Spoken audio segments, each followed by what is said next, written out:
بسم الله الرحمن الرحيم. وقال الذين لا يرجون لقاءنا لولا أنزل علينا الملائكة أو نرى ربنا لقد استكبروا في أنفسهم وعتوا عتوا كبيرا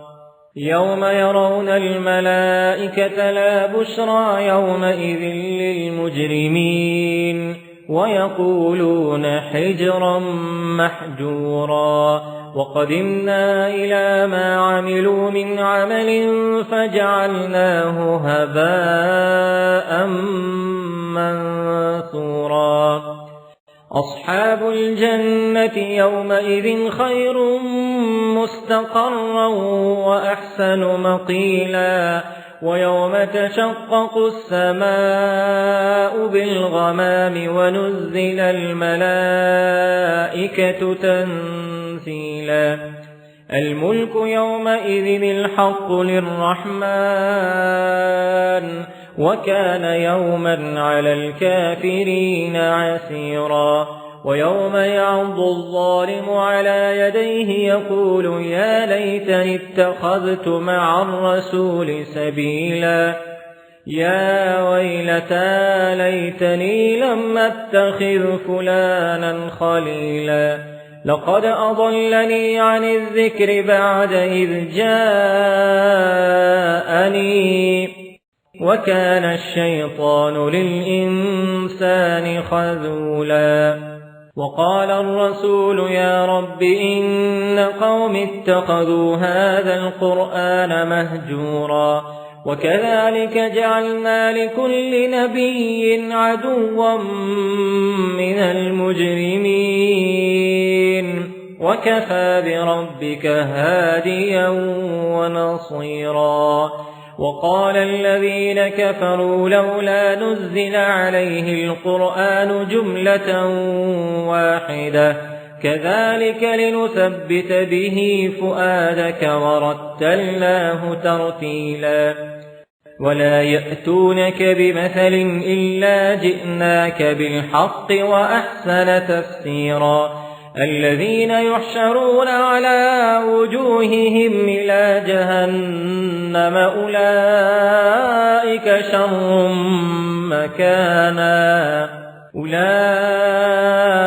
شر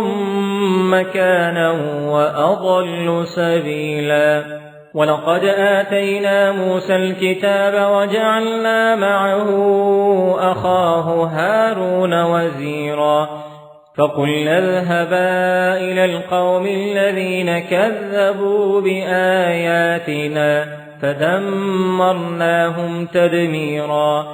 وقوم نوح لما كذبوا الرسل أغرقناهم وجعلناهم للناس آية وأعتدنا للظالمين عذابا أليما وعادا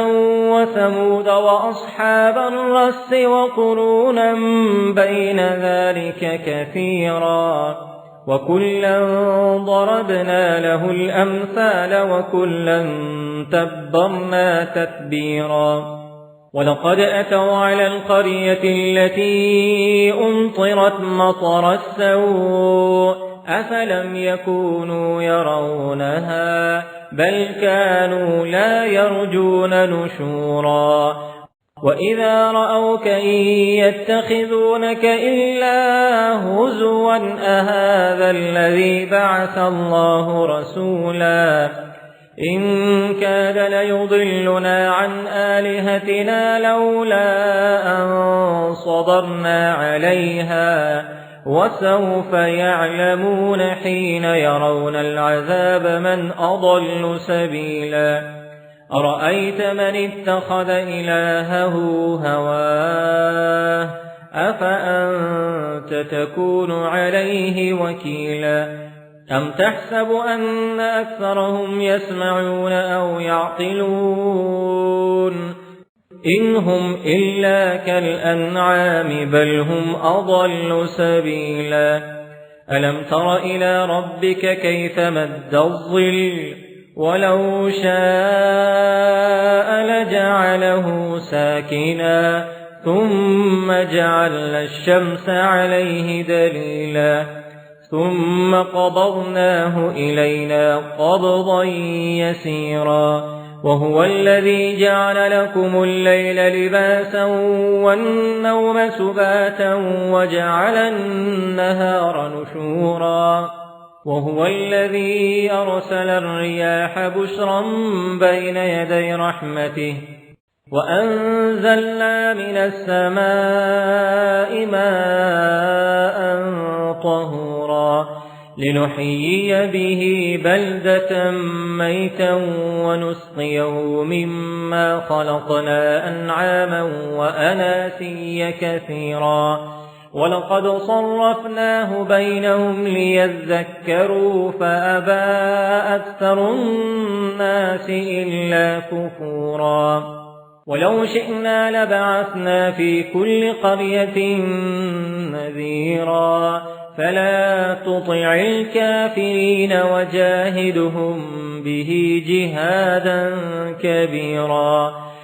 وهو الذي مرج البحرين هذا عذب فرات وهذا ملح أجاج وجعل بينهما برزخا وحجرا محجورا وهو الذي خلق من الماء بشرا فجعله نسبا وصهرا وكان ربك قديرا ويعبدون من دون الله ما لا ينفعهم ولا يضرهم وكان الكافر على ربه ظهيرا وما أرسلناك إلا مبشرا ونذيرا قل ما أسألكم عليه من أجر إلا من شاء أن يتخذ إلى ربه سبيلا وتوكل على الحي الذي لا يموت وسبح بحمده وكفى به بذنوب عباده خبيرا الذي خلق السماوات والأرض وما بينهما في 6 أيام ثم استوى على العرش الرحمن فاسأل به خبيرا وإذا قيل لهم اسجدوا للرحمن قالوا وما الرحمن أنسجد لما تأمرنا وزادهم نفورا تبارك الذي جعل في السماء بروجا وجعل فيها سراجا وقمرا منيرا وهو الذي جعل الليل والنهار خلفة لمن أراد أن يذكر أو أراد شكورا وعباد الرحمن الذين يمشون على الأرض هونا وإذا خاطبهم الجاهلون قالوا سلاما والذين يبيتون لربهم سجدا وقياما والذين يقولون ربنا اصرف عنا عذاب جهنم إن عذابها كان غراما إنها ساءت مستقرا ومقاما والذين إذا أنفقوا لم يسرفوا ولم يقتروا وكان بين ذلك قواما والذين لا يدعون مع الله إلها آخر ولا يقتلون النفس التي حرم الله إلا بالحق ولا يزنون ومن يفعل ذلك يلقى أثاما يضاعف له العذاب يوم القيامة ويخلد فيه مهانا إلا من تاب وآمن وعمل عملا صالحا فأولئك يبدل الله سيئاتهم حسنات وكان الله غفورا رحيما ومن تاب وعمل صالحا فإنه يتوب إلى الله متابا والذين لا يشهدون الزور وإذا مروا باللغو مروا كراما والذين إذا ذكروا بآيات ربهم لم يخروا عليها صما وعميانا والذين يقولون ربنا هب لنا من أزواجنا وذرياتنا قرة أعين وجعلنا للمتقين إماما أولئك يجزون الغرفة بما صبروا ويلقون فيها تحية وسلاما خالدين فيها حسنت مستقرا ومقاما قل ما يعبأ بكم ربي لولا دعاؤكم فقد كذبتم فسوف يكون لزاما. سورة الشعراء مكية. بسم الله الرحمن الرحيم. طاسيم تلك آيات الكتاب المبين لعلك باخع نفسك ألا يكونوا مؤمنين إن نشأ ننزل عليهم من السماء آية فظلت أعناقهم لها خاضعين وما يأتيهم من ذكر من الرحمن محدث إلا كانوا عنه معرضين فقد كذبوا فسيأتيهم أنباء ما كانوا به يستهزئون أولم يروا إلى الأرض كم أنبتنا فيها من كل زوج كريم إن في ذلك لآية وما كان أكثرهم مؤمنين وإن ربك لهو العزيز الرحيم وإذ نادى ربك موسى أن ائت القوم الظالمين قوم فرعون ألا يتقون قال رب إني أخاف أن يكذبون ويضيق صدري ولا ينطلق لساني فأرسل إلى هارون ولهم علي ذنب فأخاف أن يقتلون قال كلا فاذهبا بآياتنا إنا معكم مستمعون فأتيا فرعون فقولا إنا رسول رب العالمين أن أرسل معنا بني إسرائيل قال ألم نربك فينا وليدا ولبثت فينا من عمرك سنين وفعلت فعلتك التي فعلت وأنت من الكافرين قال فعلتها إذا وأنا من الضالين ففررت منكم لما خفتكم فوهب لي ربي حكما وجعلني من المرسلين وتلك نعمة تمنها علي أن عبدت بني إسرائيل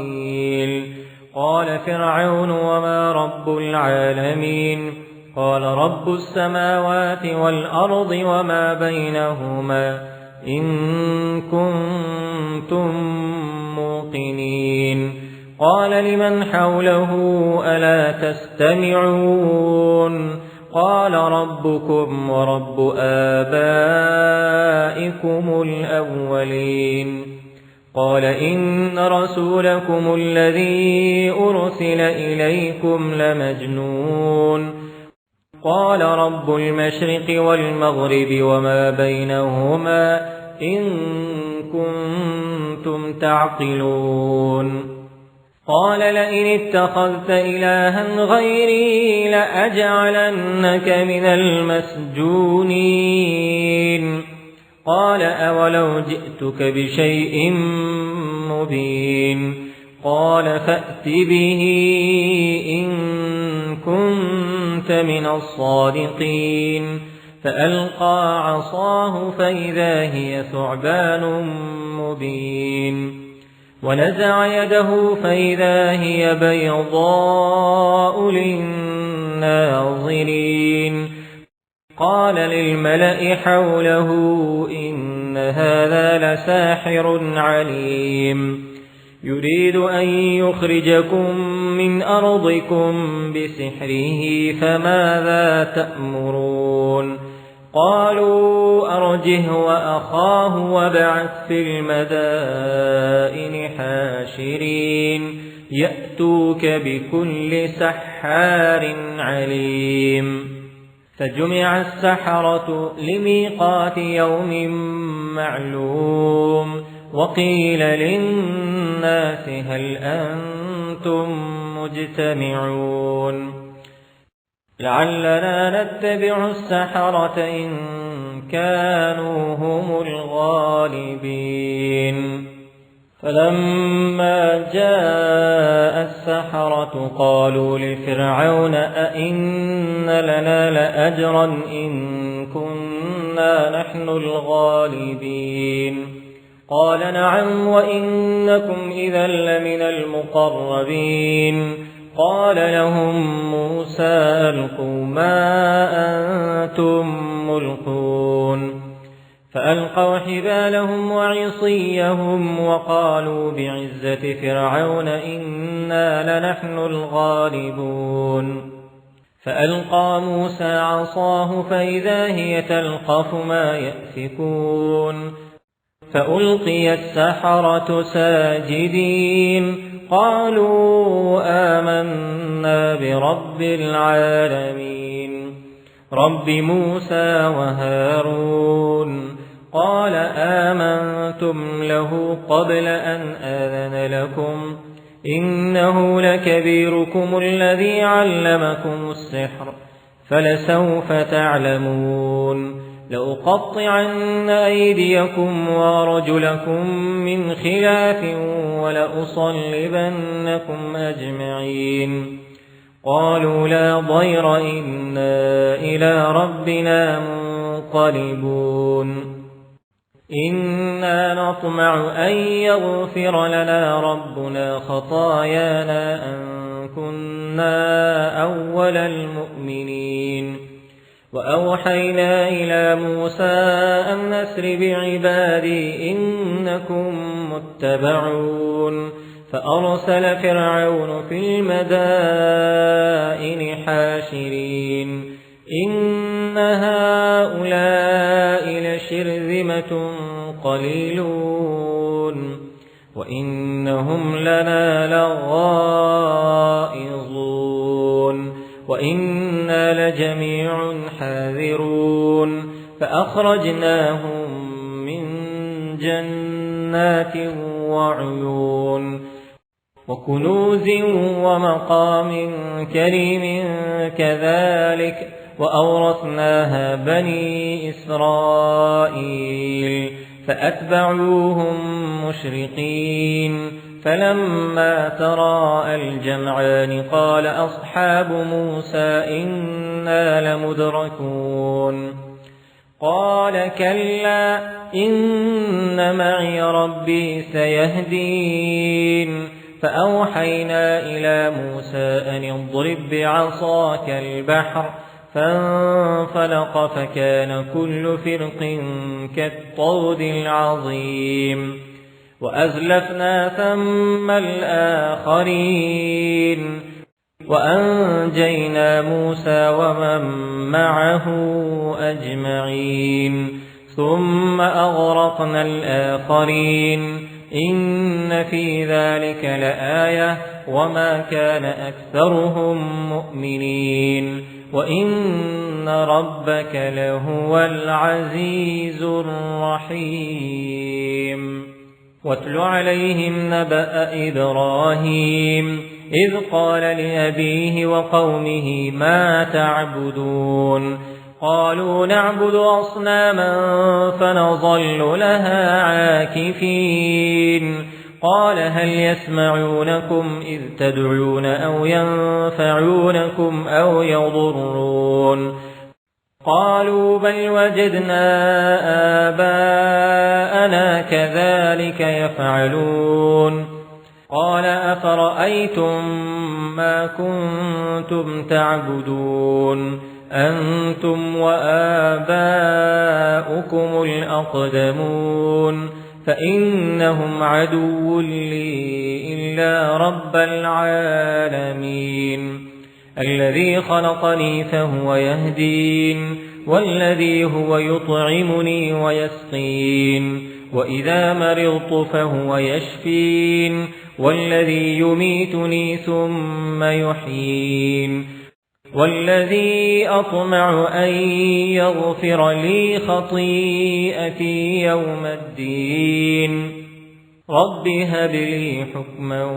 وألحقني بالصالحين واجعل لي لسان صدق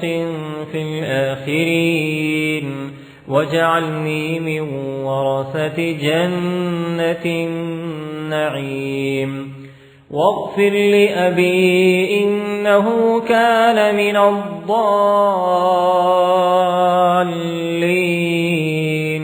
ولا تخزني يوم يبعثون يوم لا ينفع مال ولا بنون إلا من أتى الله بقلب سليم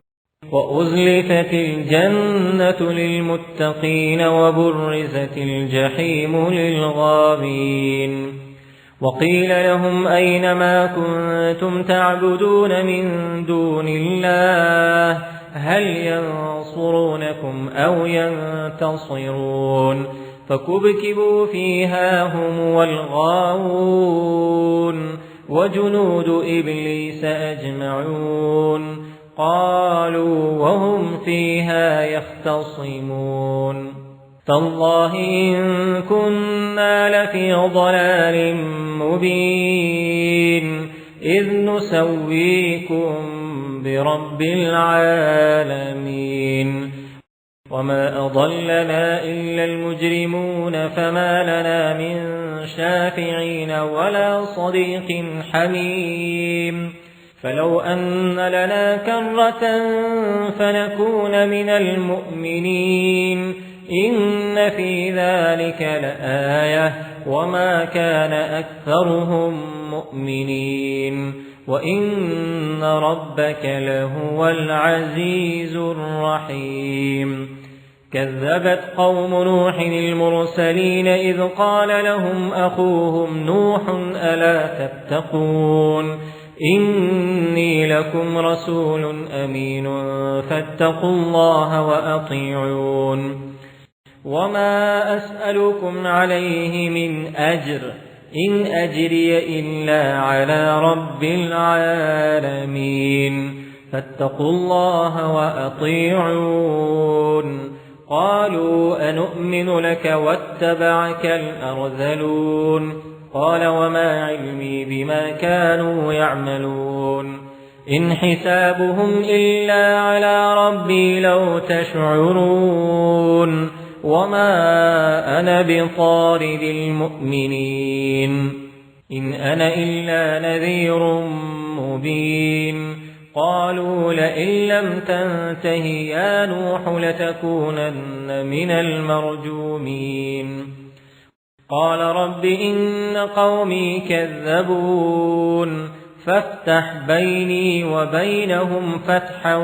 ونجني ومن معي من المؤمنين فأنجيناه ومن معه في الفلك المشحون ثم أغرقنا بعد الباقين إن في ذلك لآية وما كان أكثرهم مؤمنين وإن ربك لهو العزيز الرحيم كذبت عاد المرسلين إذ قال لهم أخوهم هود ألا تتقون إني لكم رسول أمين فاتقوا الله وأطيعون وما أسألكم عليه من أجر إن أجري إلا على رب العالمين أتبنون بكل ريع آية تعبثون وتتخذون مصانع لعلكم تخلدون وإذا بطشتم جبارين فاتقوا الله وأطيعون واتقوا الذي أمدكم بما تعلمون أمدكم بأنعام وبنين وجنات وعيون إني أخاف عليكم عذاب يوم عظيم قالوا سواء علينا أوعظت أم لم تكن من الواعظين إن هذا إلا خلق الأولين وما نحن بمعذبين فكذبوه فأهلكناهم إن في ذلك لآية وما كان أكثرهم مؤمنين وإن ربك لهو العزيز الرحيم كذبت ثمود المرسلين إذ قال لهم أخوهم صالح ألا تتقون إني لكم رسول أمين فاتقوا الله وأطيعون وما أسألكم عليه من أجر إن أجري إلا على رب العالمين أتتركون فيما هاهنا آمنين في جنات وعيون وزروع ونخل طلعها هضيم وتنحتون من الجبال بيوتا فارهين فاتقوا الله وأطيعون ولا تطيعوا أمر المسرفين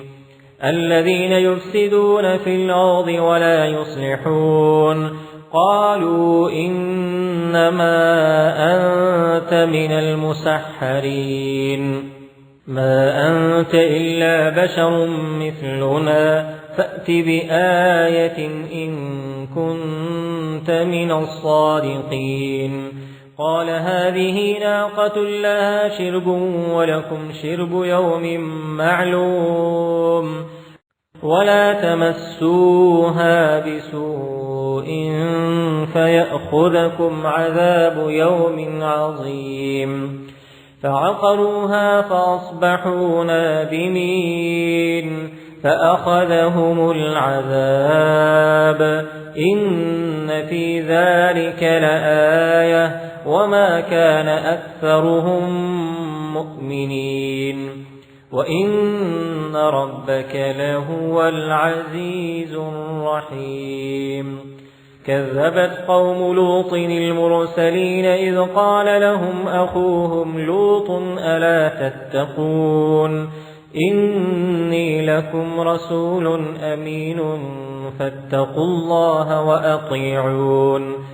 وما أسألكم عليه من أجر إن أجري إلا على رب العالمين أتأتون الذكران من العالمين وتذرون ما خلق لكم ربكم من أزواجكم بل أنتم قوم عادون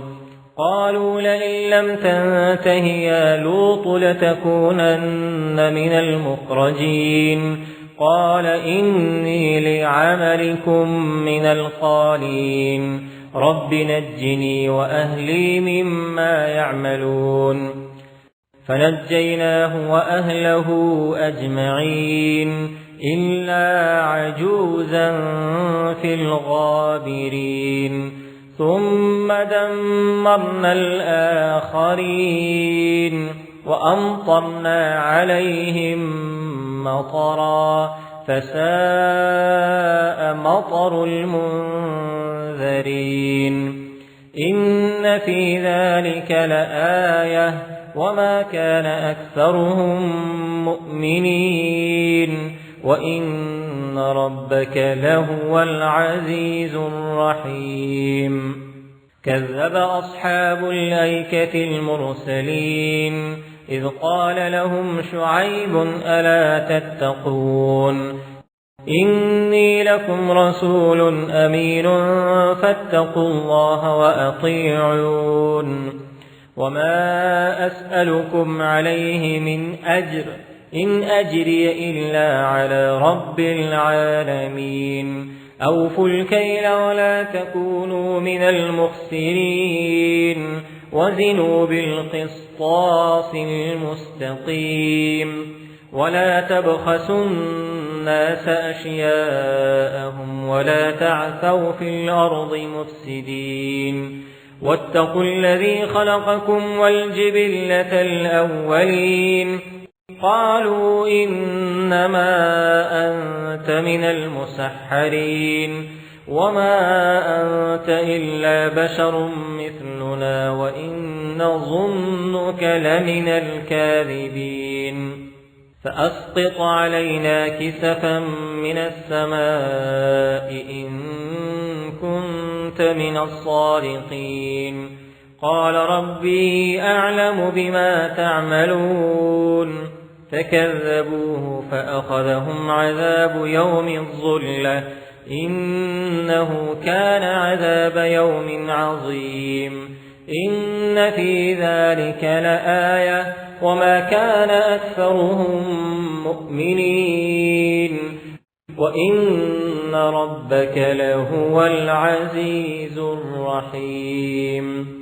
وإنه لتنزيل رب العالمين نزل به الروح الأمين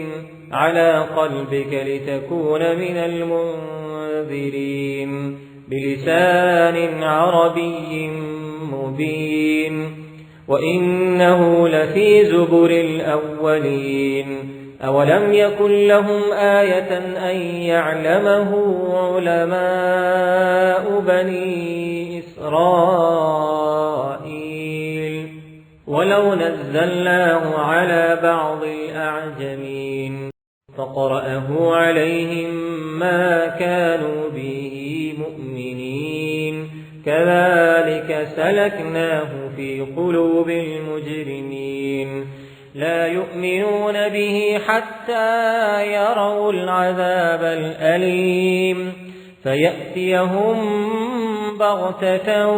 وهم لا يشعرون فيقولوا هل نحن منظرون أفبعذابنا يستعجلون أفرأيت إن متعناهم سنين ثم جاءهم ما كانوا يوعدون ما أغنى عنهم ما كانوا يمتعون وما أهلكنا من قرية إلا لها منذرون ذكرى وما كنا ظالمين وما تنزلت به الشياطين وما ينبغي لهم وما يستطيعون إنهم عن السمع لمعزولون فلا تدع مع الله إلها آخر فتكون من المعذبين وأنذر عشيرتك الأقربين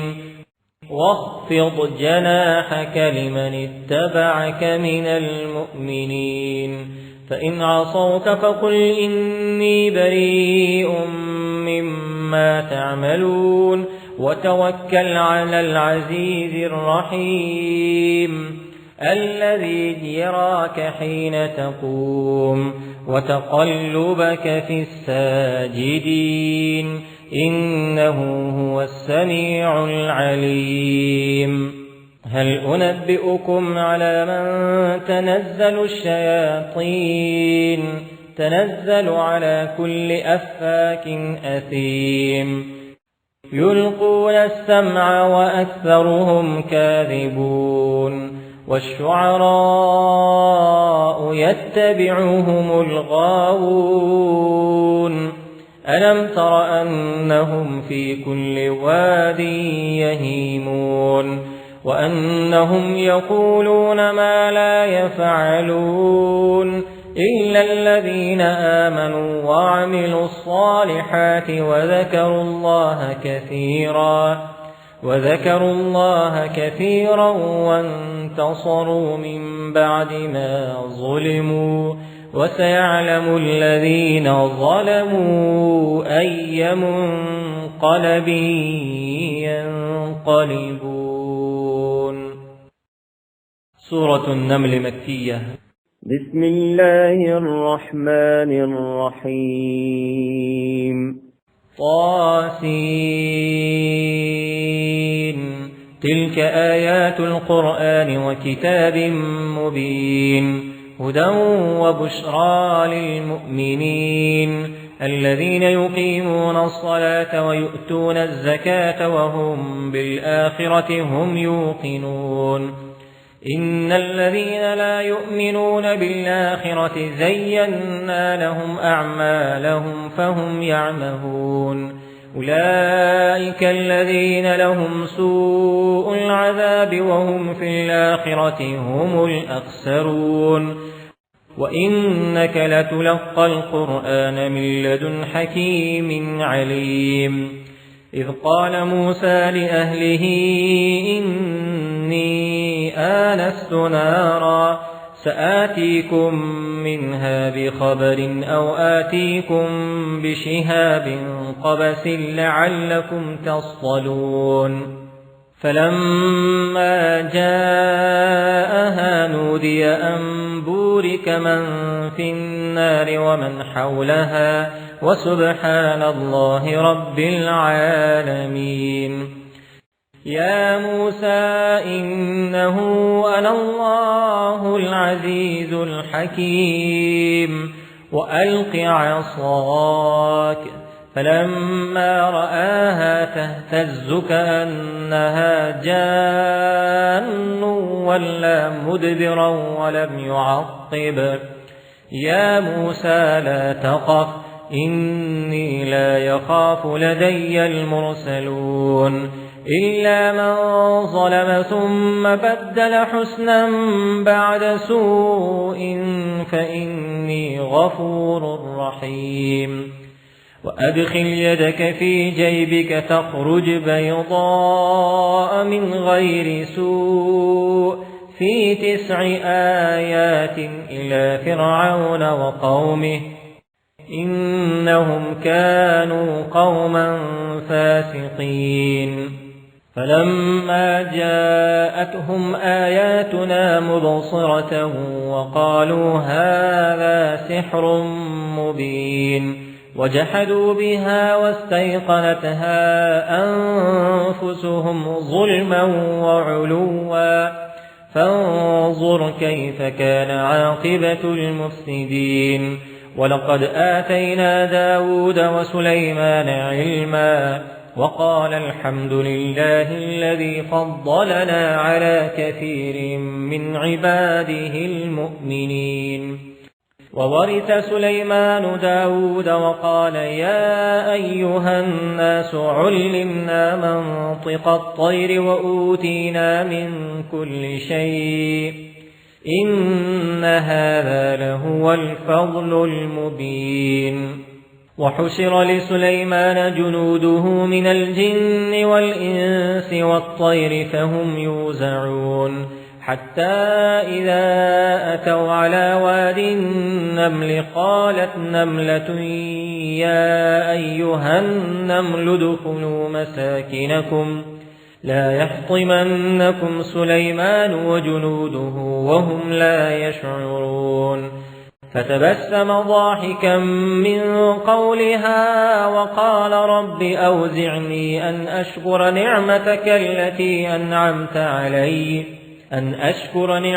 التي أنعمت علي وعلى والدي وأن أعمل صالحا ترضاه وأدخلني برحمتك في عبادك الصالحين وتفقد الطير فقال ما لي لا أرى الهدهد أم كان من الغائبين لأعذبنه عذابا شديدا أو لأذبحنه أو ليأتيني بسلطان مبين فمكث غير بعيد فقال أحطت بما لم تحط به وجئتك من سبأ بنبأ يقين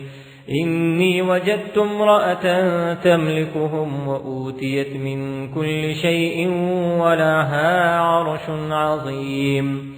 وجدتها وقومها يسجدون للشمس من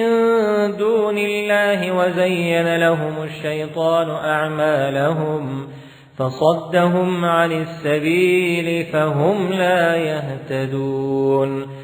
ألا يسجدوا لله الذي يخرج الخبأ في السماوات والأرض ويعلم ما تخفون وما تعلنون الله لا إله إلا هو رب العرش العظيم قال سننظر أصدقت أم كنت من الكاذبين اذهب بكتابي هذا فألقه إليهم ثم تول عنهم فانظر ماذا يرجعون قالت يا أيها الملأ إني ألقي إلي كتاب كريم إنه من سليمان وإنه بسم الله الرحمن الرحيم ألا تعلوا علي وأتوني مسلمين قالت يا أيها الملأ أفتوني في أمري ما كنت قاطعة أمرا حتى تشهدون قالوا نحن أولو قوة وأولو بأس شديد والأمر إليك فانظري ماذا تأمرين قالت إن الملوك إذا دخلوا قرية أفسدوها وجعلوا أعزة أهلها أذلة وكذلك يفعلون وإني مرسلة إليهم بهدية فناظرة بما يرجع المرسلون فلما جاء سليمان قال أتمدونني بمال فما آتاني الله خير مما آتاكم بل أنتم بهديتكم تفرحون ارجع إليهم فلنأتينهم بجنود لا قبل لهم بها ولنخرجنهم منها أذلة وهم صاغرون قال يا أيها الملأ أيكم يأتيني بعرشها قبل أن يأتوني مسلمين قال عفريت من الجن أنا آتيك به قبل أن تقوم من مقامك وإني عليه لقوي أمين قال الذي عنده علم من الكتاب أنا آتيك به قبل أن يرتد إليك طرفك فلما رآه مستقرا عنده قال هذا من فضل ربي ليبلوني أأشكر أم أكفر ومن شكر فإنما يشكر لنفسه ومن كفر فإن ربي غني كريم. قال نكروا لها عرشها ننظر أتهتدي أم تكون من الذين لا يهتدون. فلما جاءت قيل أهكذا عرشك قالت كأنه هو وأوتينا العلم من قبلها وكنا مسلمين. وصدها ما كانت تعبد من دون الله إنها كانت من قوم كافرين. قيل لها ادخل الصرح فلما رأته حسبته لجة وكشفت عن ساقيها قال إنه صرح ممرد من قوارير. قالت رب إني ظلمت نفسي وأسلمت مع سليمان لله رب العالمين. ولقد أرسلنا إلى ثمود أخاهم صالحا أن اعبدوا الله فإذا هم فريقان يختصمون. قال يا قوم لم تستعجلون بالسيئة قبل الحسنة لولا تستغفرون الله لعلكم ترحمون. قالوا اطيرنا بك وبمن معك قال طائركم عند الله بل أنتم قوم تفتنون. وكان في المدينة 9 رهط يفسدون في الأرض ولا يصلحون. قالوا تقاسموا بالله لنبيتنه وأهله ثم لنقولن لوليه ما شهدنا مهلك أهله وإنا لصادقون. ومكروا مكرا ومكرنا مكرا وهم لا يشعرون. فانظر كيف كان عاقبة مكرهم أنا دمرناهم وقومهم أجمعين. فتلك بيوتهم خاوية بما ظلموا إن في ذلك لآية لقوم يعلمون. وأنجينا الذين آمنوا وكانوا يتقون. ولوطا إذ قال لقومه أتأتون الفاحشة وأنتم تبصرون أئنكم لتأتون الرجال شهوة من دون النساء بل أنتم قوم تجهلون. فما كان جواب قومه إلا أن قالوا أخرجوا آل لوط من قريتكم إنهم أناس يتطهرون. فأنجيناه وأهله إلا امرأته قدرناها من الغابرين. وأمطرنا عليهم مطرا فساء مطر المنذرين. قل الحمد لله وسلام على عباده الذين اصطفى الله خير أما يشركون.